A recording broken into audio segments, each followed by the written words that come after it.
Welcome back to Automation BeamNG.drive. This time I'm going off a comment where somebody wanted me to make little car with the big V8. Now what most people would think about that would be like something like TVR or like the Ariel Atom or like, you know, mini supercar. I'm going in a different direction. I'm making a mini muscle car. Perfect. How big is 2.3 meters? I have no idea what that is in relation to cars. I don't know, closest thing I was seeing here is like NCMX5, which is tiny enough for me because I'm putting like a 7-liter V8 in this. 7-liter V8 motor. Now it being a muscle car, even though it's tiny, means it's getting the regular muscle car treatment, which means standard everything. I haven't decided its name or the brand that it's going to belong to yet. I will figure that out when it looks like something. Like I said, it's getting a 7-liter. I don't care what I have to do to make it fit, it's getting a 7-liter. There we go. 7 liters just barely fits with a rear-wheel drive setup. Just barely, still a positive. Let's just let this thing breathe super easy. It is going to be making lots of noise. 1971, who cares about catalytic converters? And it can have one baffled wheel. And it cannot spin that fast. Okay, so after some tweaking and making it not want to die, it still kind of wants to die a little bit, but we can ignore that. It's a muscle car, you want to work on it. It's a project. Performance cars are always projects. We got 345, almost 46 horsepower, 5100, and 376 pound-feet of torque at 3800. Pretty much right on par with 1970s muscle cars. One thing that is for certain, it is getting a 4 on the floor. Because this was the era in which that was a good thing. Widest I can get on this car is 265s. I don't think that's going to be enough for what I'm putting down. So I'm going to assign this car to my Generations Motoring brand, which is the second name it's gone under. Originally known as Benson and Kildersley, which was renamed in 1960, which itself was a merger of two different companies called Houston Motor Carriages and Patriot Powered Wagons. They merged in 1939 after both companies were going through severe financial problems in the early parts of the 1930s. They combined in 1939 and renamed in 1960 to Generations Motoring after the family members of the original founders took over the company. This will be a super exclusive high-end performance version of one of their normal commuter cars, which I'll make the alternate versions of soon. So what would the base version of this car be? Generations Motoring is based in Louisiana, so that's a southern thing. I know it already exists in the real world, but this is gonna be the Firefly. Well, existed. Rest in peace, Pontiac. And this super extreme version is going to be called the Lightning Bug. What color do fireflies light up at? We don't get them up here. This is kind of lime green on the more yellow side. Okay. Wow, this is going to be fun to place fixtures on. I cannot see any of the detail anymore. And given that this thing has a 7-liter V8, we're going to say that this came from actually their truck engines, and they just really tweaked the hell out of it. So it's HT for heavy trucking. The HTHD, heavy trucking, heavy duty. But this is going to be the 7.0 Super. Yeah.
This thing idles like a tractor.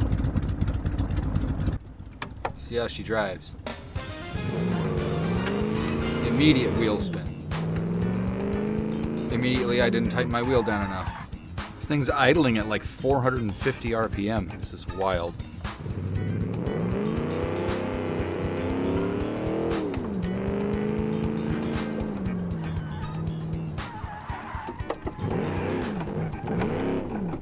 I have not figured out how to do reversing. Come on, go into reverse.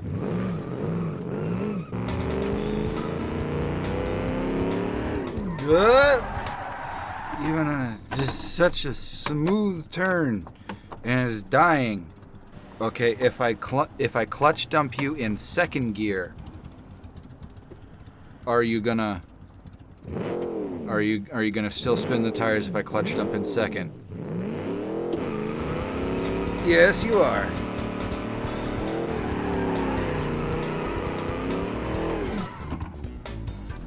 Okay, how about third?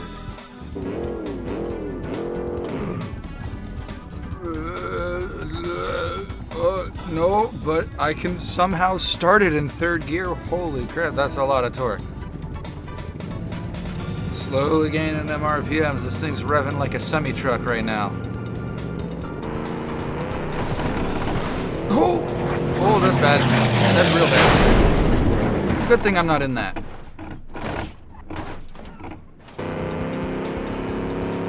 Alright, starting to get the hang of it. No!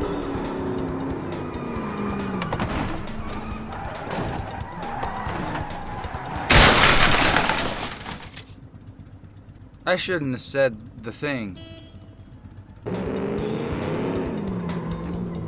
The tiniest bit of over throttling, this thing just starts doing donuts.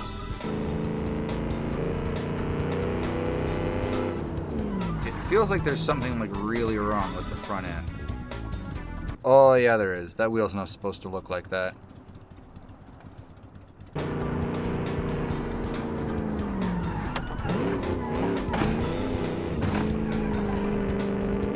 Fine.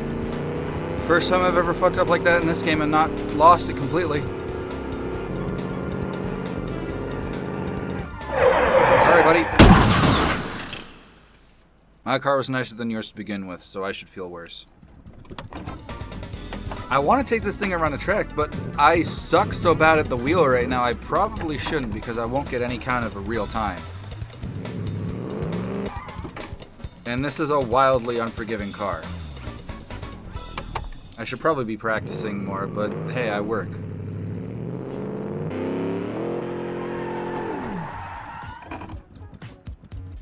If I remember right, I made almost exactly this car like 4 years ago or something. I'm gonna see if I still have it. There it is. The Cityco Monster. I think this is like a key version. I think this might be a key car. This one idles a lot nicer than the other one. I don't know why that thing struggles to breathe. This thing's doing fine. You guys can wait here for a minute. I want to try to see how much this thing sucks compared to the other car. Well, it's got an open differential that a curb can screw with. Can you stop doing that? Get off the curb. Okay, I'm gonna get this thing out of the way so that the AI doesn't lose its mind. Okay, let's see what this thing can do. Aside from one wheel peels. It makes way less power. That's the start. Or at least I geared it way worse. And the brakes are less sensitive, but that's actually kind of a good thing compared to the other car. Okay, this thing actually seems like a somewhat competent vehicle. But it's just those one wheel peels, man. This is also a way more forgiving car in general.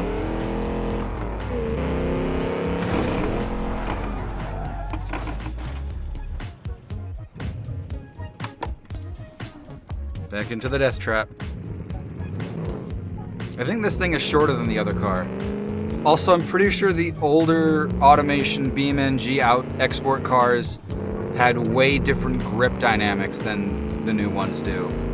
I remember that being like something that was completely overhauled.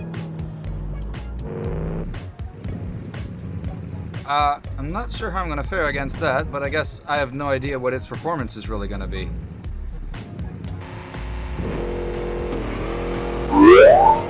Oh, that's how that's gonna go then. What'd I do? 12 seconds, damn. Hey, my actual pass. So 12.2 at 92 miles an hour. Let's take this thing around a racetrack.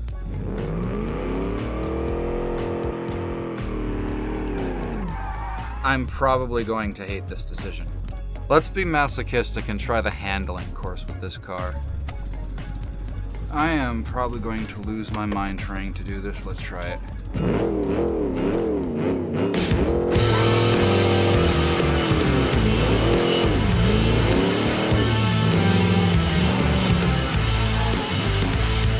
It's not loose right away. Come on. Stop trying to spin, you bitch.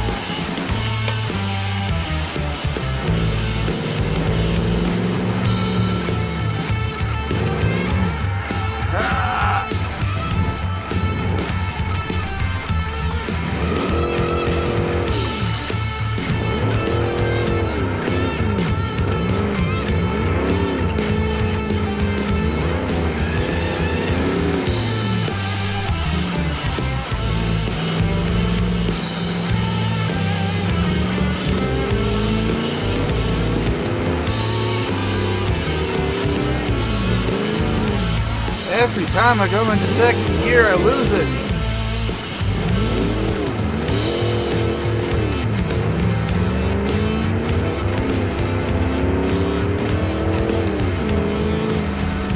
Wow, over 2 minutes. This car is drag track only. And also, I suck at using the wheel. So I'm going to off-screen practice a whole bunch, taking a bunch of my different old cars around this. And I'll come back.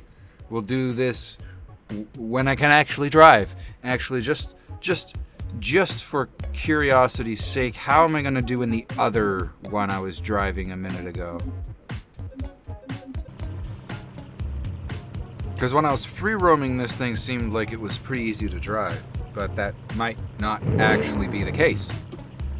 So let's find out.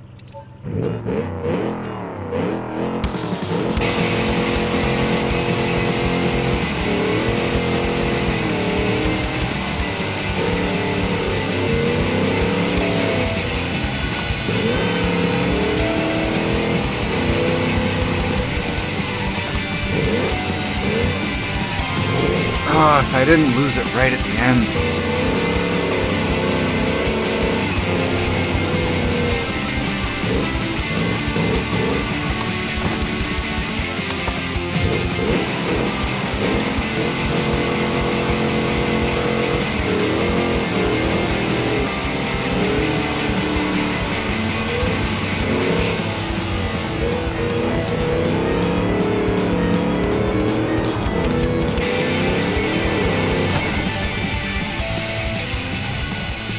Over 30 seconds faster. And I wasn't even doing that good.